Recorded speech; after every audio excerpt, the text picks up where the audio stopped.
nós vamos fazer contato com o cientista político, coordenador do mestrado profissional em Gestão e Políticas Públicas da Fundação Getúlio Vargas, Cláudio Couto. Bom dia, Cláudio. Bom dia, tudo bom, Glauco? Tudo certo dentro do contexto, né, Cláudio? Mas eu queria saber de você primeiro a respeito do balanço dessas eleições de 2020, né, que tiveram o segundo turno concluído nesse domingo. Que saldo a gente tem? O que você analisa a partir desse cenário que se desenha agora, Cláudio? Olha, acho que talvez o principal fator, né, que pode ser destacado dessa eleição é um empenho muito bom dos partidos assim chamada direita tradicional no Brasil, né? Tanto daqueles que compõem o assim chamado centrão, né? PSD, PP, PL, republicanos, PP, enfim, todos esses partidos aí se houveram bem nessa eleição, tiveram um crescimento em número de prefeituras, né? E hoje, inclusive, lideram, quando você considera no geral, a maior parte deles, o ranking do número de prefeitos, né? MDB e PSDB ainda mantêm um número de prefeituras grande, mas os dois perderam em número absoluto de prefeitos, né? Embora ainda sejam entre os partidos mais significativos do ponto de vista de municípios governados e mesmo do ponto de vista de cidadãos governados, eles tiveram aí uma perda líquida, mas se mantém na briga, né? O DEM é outro partido que tem aí um destaque, é um partido que cresceu bastante também nessa eleição, diria que o coloca inclusive numa situação de talvez um partido protagonista do próximo processo político, né, dos próximos 2 anos, porque tem aí lideranças nacionais, pode eventualmente lançar algum nome forte à presidência da República. Eu acho que o DEM é um ator que precisa ser olhado com bastante atenção, considerando a maneira como sai dessas eleições municipais.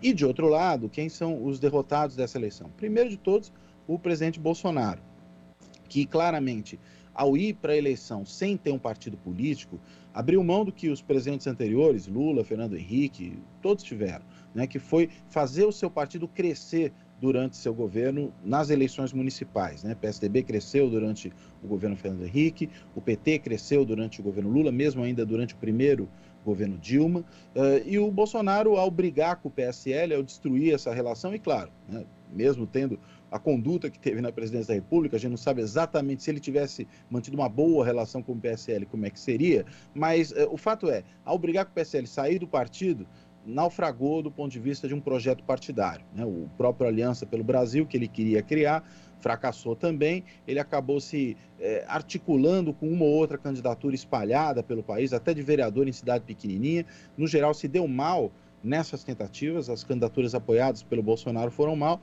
e aí pode-se dizer que ele é um perdedor líquido. E, finalmente, o campo da esquerda. O campo da esquerda, eu entendo que, quando você considera como um todo, também saiu derrotado dessas eleições. Aí a questão são os números, né? Todos os partidos de esquerda perderam prefeitos, né? Saíram com menos prefeitos do que tinham, com a exceção do PSOL. O PSOL é o único partido da esquerda que aumentou, mas o PSOL é um partido muito pequenininho. Então, ele sobe de 2 para 5 prefeitos. Você vai falar, mais do que dobrou. Mas veja, nós temos mais de 5 mil municípios no Brasil.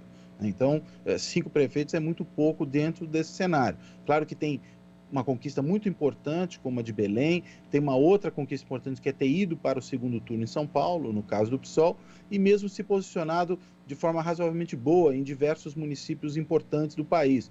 Chegou em segundo lugar em Belo Horizonte, por exemplo, lá com a Aura Carolina.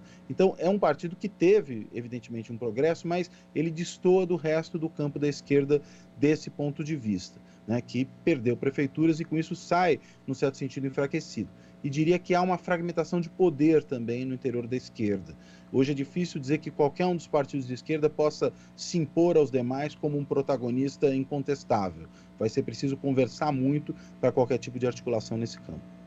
Agora, quando a gente fala de derrota do bolsonarismo nessas eleições, em especial no segundo turno, ali nos grandes centros urbanos, a gente viu diversas campanhas que não são exatamente bolsonaristas, usando ali da questão moral como arma política, né? Vimos aí desde acusações aí em relação a zoofilia, a comer carne de cachorro, coisas absurdas, assim como também as tradicionais relacionadas a aborto, a questão de gênero, também a chamada ideologia de gênero, que não existe, né, sendo ensinada em escolas.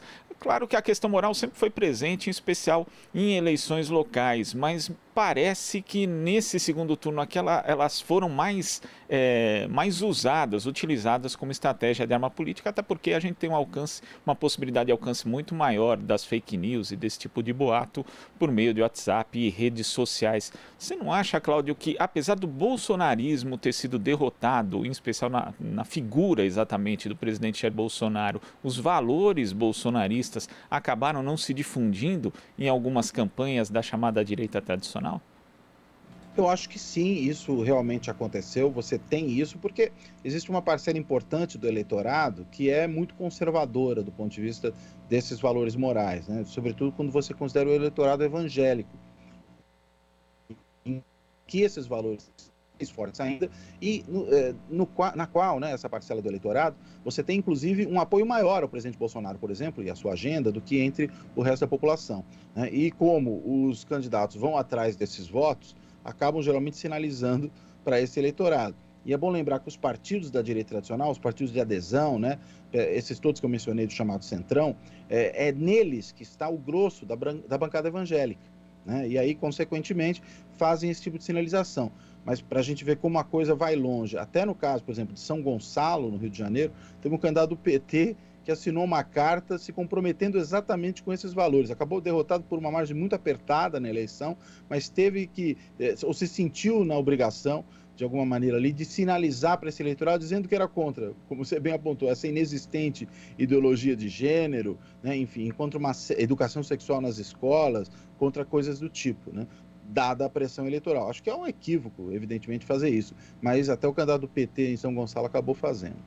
Esse é outro ponto, né? Quando a gente lembra, por exemplo, das acusações ali feitas por José Serra em 2010 contra Dilma Rousseff na campanha do segundo turno, que também tocava nessa questão do aborto, questões relacionadas à moral, a gente viu um recuo, né? A candidata, na verdade, chamando, inclusive à época, o Gabriel Chalita, que era uma figura muito importante em meio à Igreja Católica, lideranças do meio evangélico, sempre que tem isso contra candidatos de esquerda, a tendência é o candidato de esquerda recuar e se comprometer, falando, não, eu sou ligado a valores cristãos, tal.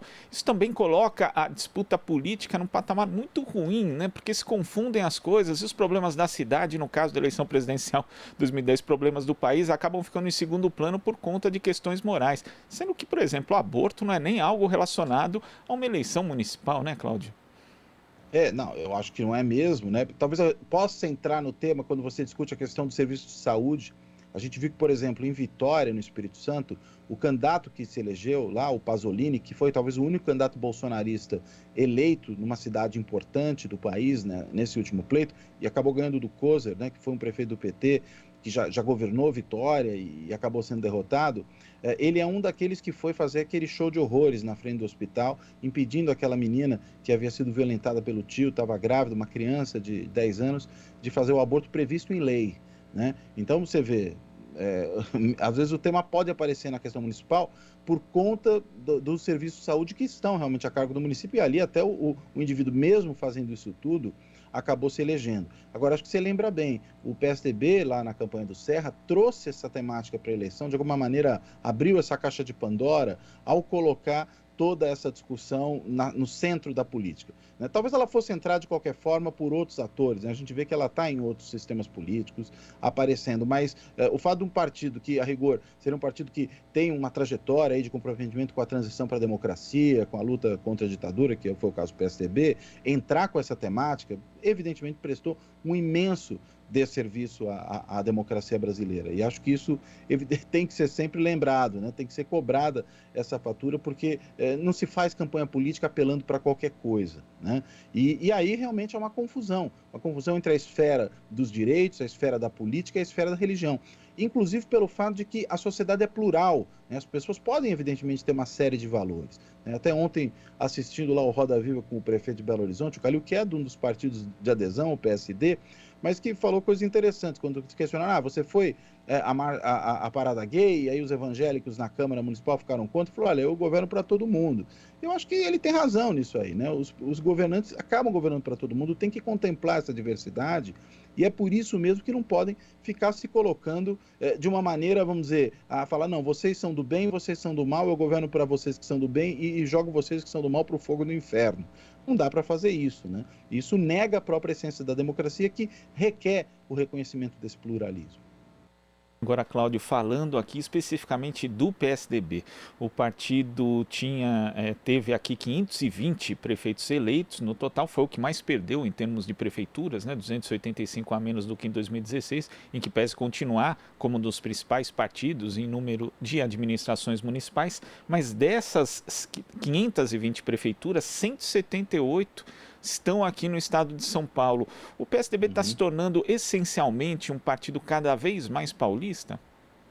Olha, eu acho que dessa eleição ele saiu muito mais paulista, né? Até o presidente do PSDB não é, né, de São Paulo, ele é, se não me engano, de Pernambuco, né? Mas você tem um partido que, no grosso, né, no seu núcleo de poder, é muito paulista.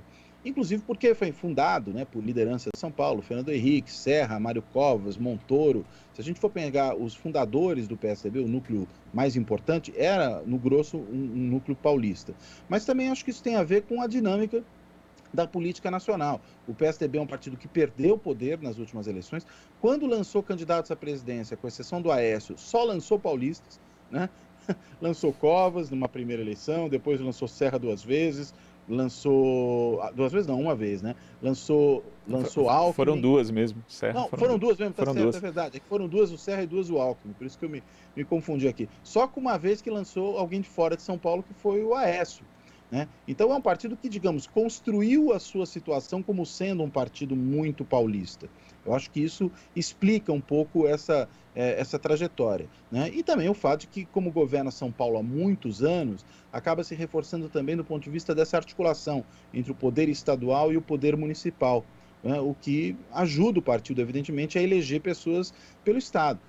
Eu, por exemplo, não imaginaria que essa posição que teve o governador de São Paulo, de esperar o dia da eleição para no dia seguinte, pela manhã já, anunciar uma mudança da estratégia em relação à pandemia, né, saindo numa boa parte da cidade, do estado, da situação de regiões verdes para regiões amarelas, né, ele não soubesse disso antes. Ele fez isso, evidentemente, para favorecer os seus candidatos que disputavam o segundo turno. Né? Não há outra explicação para isso. Né? A falta de transparência veio daí. E por quê? Porque ele sabe que é o seu bastião político, o estado de São Paulo. E além dessa questão, né, do anúncio feito ontem, nesse timing totalmente assim inadequado, para a gente dizer o mínimo, né, teve também ali o governador João Dória, já no discurso da vitória de Bruno Covas, tendo um protagonismo que ele não teve durante a campanha toda, na verdade. Né, o prefeito de São Paulo, ele fez uma campanha ali, digamos, a gente pode dizer que apesar do Dória e não com o Dória, Cláudio? O Dória, mesmo uma coisa que eu chamaria atenção, no primeiro turno, né, quando o Bruno Covas vai para o segundo turno, o Dória tem uma aparição bem mais discreta, né, naquele discurso, digamos, não de vitória, claro, no caso do primeiro turno, mas de agradecimento ao eleitor e tal. Ele só dá uma aparecidinha ali, mas fica mais na moita. No segundo turno, ele vai, né, para frente do palco. Né? E ao ir para frente do palco, por quê? Porque ele está, de alguma maneira, se lançando para o próximo período político. E aí, como não tem mais perigo dele tirar voto, porque a eleição já passou, né, ele vai para frente do palco e aí começa ele a tentar ganhar alguns votos, surfando na onda da vitória do seu aliado. Acho que é isso, evidentemente, que aconteceu aí. O Dória claramente já está se colocando para 2022, e eu diria, não para ser reeleito governador, o que seria talvez o caminho mais natural, mas para se colocar como candidato presidencial. Só não sei se, com o PSDB tão paulista, com o Dória tão paulista, né, com esse perfil que até lideranças do partido, até se não me engano, o próprio Fernando Henrique apontou, né, talvez não esteja pronto para disputar a eleição presidencial. Tem esse estilo almofadinha, que não sei se pega muito bem fora de São Paulo. Mas, de qualquer maneira, está tentando se colocar como candidato para as próximas eleições. Né? Vamos ver se ele efetivamente consegue decolar, porque eu acho que esse campo aí da direita e da centro-direita está congestionado. E eu não sei se o Dória é hoje o nome mais forte para disputar as eleições nesse campo. Acho que ele tem um trunfo aí na questão, por exemplo, da vacina. Essa guerra das vacinas vai continuar acontecendo. Ele pode, por exemplo, diferentemente do governo federal, que anunciou que não vai vacinar todo mundo, vai seguir um cronograma parecido com o da vacina da gripe. Ele pode, eventualmente, por exemplo, ter uma campanha de vacinação universal, chamar atenção para isso, tentar se colocar. Ele tem algumas cartas na manga. Agora, claramente já é candidato a presidente em 2022. Se será, é outra história, mas que já é pré-candidato, é. Agora, falando em 2022, não é questão de nomes, mas de partidos. A gente já teve uma novidade aqui nas eleições de 2020, que foi o fim das coligações proporcionais. E a questão da cláusula de barreira vai se tornando mais restrita a cada eleição.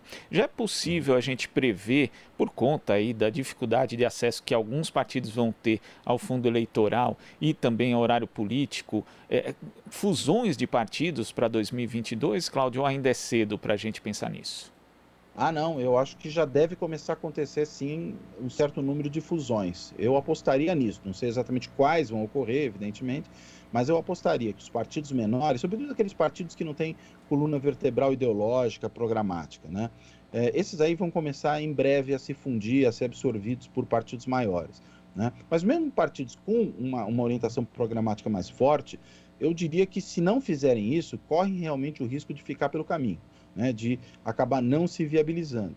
E acho que vários deles também devem seguir, enfim, fundindo-se ou não, uma estratégia de lançar nomes fortes para a Câmara de Deputados, né? Eu, por exemplo, não sei o que vai fazer o PSOL com o Boulos, né? Mas eu, se fosse um dirigente do PSOL, apostaria provavelmente em lançar o Boulos a deputado federal para São Paulo, porque aí ele provavelmente puxa uma bancada forte do PSOL, puxa uma votação forte que ajuda o partido a superar a cláusula de barreira.